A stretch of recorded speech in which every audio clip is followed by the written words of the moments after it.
Manchester United have beaten Newcastle 3-2, and it's crazy to think that most people didn't give Manchester United a lot of hope going into this game, considering how dog shit we have been recently. But we've managed to get the victory. I mean, Newcastle haven't been exactly too clever this season themselves, but that leaves us level on points with Newcastle. Not really a lot to play for in this particular game, pretty much just pride for the last home game of the season. I'm not too sure where, if Manchester United are going to finish, what it will impact on whether they get into a European competition. I'm not sure if we were to finish 7th still, we could probably end up in the Conference League. I'm not too sure. It will also depend on what happens in the FA Cup final if we were to pull off the miracle, I suppose.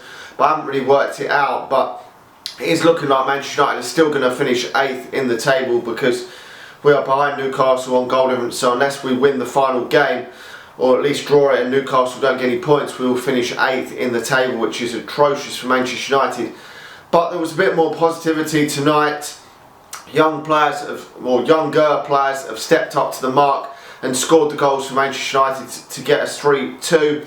But I mean, lately we haven't scored many goals, but in this game we got 3 goals, let 2 in as well. But it is what it is for Manchester United. He's decided to drop Rasmus Højlund to the substitutes bench for the start of this game, bring Bruno Fernandes back in and play him up front, and continue Ahmad out on the wide area, which he did play quite well against Arsenal. And a lot of people have been crying out for Ahmad to be given an opportunity, and he's got one hell of a goal this evening.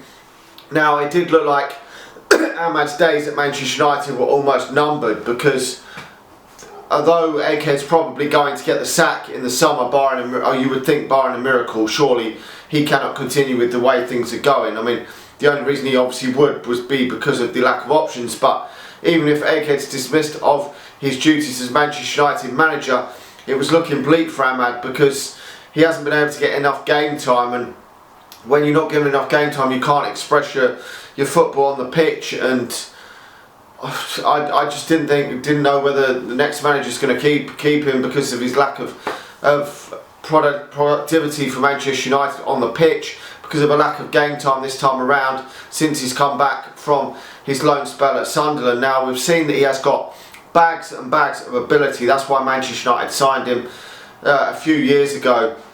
He's got absolute tremendous ability, and he could be a Manchester United star. He really could. But if you're not given enough game time, I mean, he's 22 in about a month or 6 weeks or something, and the time's going to start creeping up on him if he doesn't get game time. I mean, signings are going to come in the summer. There's talks of Elise from Palace. So if players do come in, that would obviously have limited his game time. But putting in a performance like that has got to raise eyebrows that maybe he can have a future at Manchester United, which I do believe he's got the ability to do that, and he's putting in better performances in these games recently than Anthony has, and really should be given his chance ahead of some of these players a lot sooner, because the likes of Anthony and Rashford haven't been pulling up trees at all for Manchester United recently, and when fit, both of them have been playing ahead of him, which has been disappointing. And I'm not too sure why Egghead hasn't been giving him more of an opportunity. I know he did come back from an injury at one point. He was injured for quite a while, but he showed on loan in the Championship what a fantastic player he can be. It's just about being consistent now. And if he does go on the pre-season, and some of these players, I doubt that Marcus Rashford will go to the Euros. I really doubt it. I think there's too many players ahead of Marcus Rashford in the pecking order there. But he could still be given a chance, with probably the likes of Garnacho probably going off to the Copa America with Argentina, and Rasmus Højlund as well, and Bruno Fernandes going off to the Euros. There will be attacking players that are going off to the Euros and to Copa America. That should then leave some space for maybe him to get a chance again in pre-season, and if he can impress, then hopefully we can see whether he's got a future at Manchester United. Now, another player that will be going to the Euros, Mainoo, did get the first goal of this game, scoring from quite close, tucking it into the corner, just sliding it in from an Ahmad assist. So nice to see him getting another goal there. what a breakthrough season it's really been for Kobbie Mainoo. 4 goals now this season for him.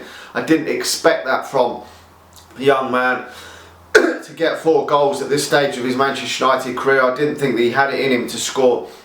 I mean, I don't know if he's going to go on and become a lethal goal scorer midfield machine, but I didn't know if he had it in him at this young age to have hit 3 league goals and 4 goals in all competitions this season in his proper breakout season. But that has been a positive for Manchester United this season, it really has.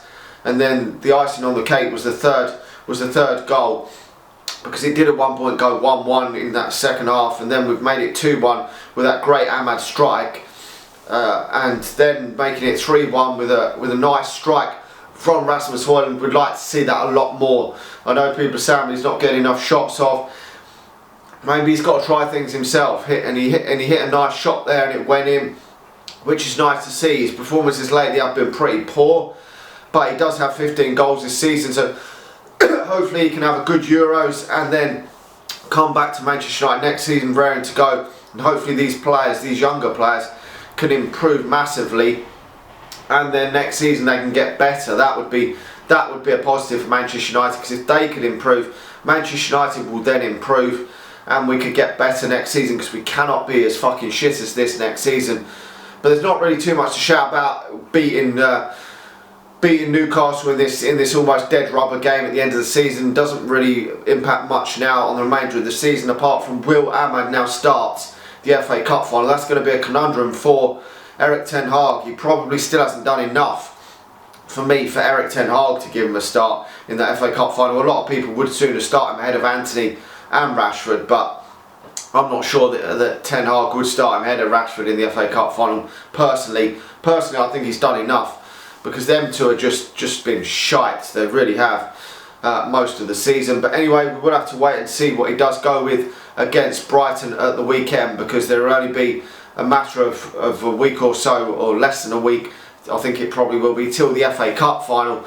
So will he rotate? Will he give any young players an opportunity? I'm not too sure, because recently young players haven't really been getting an opportunity when there's been a lot of injuries, which has been a bit disappointing. I know Ethan Wheatley has been getting a few cameo minutes at the end, but it would be nice to see the likes of Harry Amas given a chance at some point, if there's no more fullbacks back for that game against Brighton, because I don't know what more Harry Amas has got to do for the under-18s to get an opportunity to play in the first team. Whenever he gets a place on the bench, he never seems to come off the bench, so it would be nice to see 1 or 2 maybe give sort of Rashford a few more minutes, and players that maybe need a few more minutes, Martinez maybe some more minutes ahead of that FA Cup final, because we're going to have to try and go as full strength as we can in the FA Cup final. We can't afford to play Casemiro and Evans at the back in that one. Anyway, let me know your thoughts in the comment section below. Smash a like on the video, subscribe to the channel if you're new, and if you're watching on Facebook, please do hit the share button, and I'll talk to you all again soon. See ya.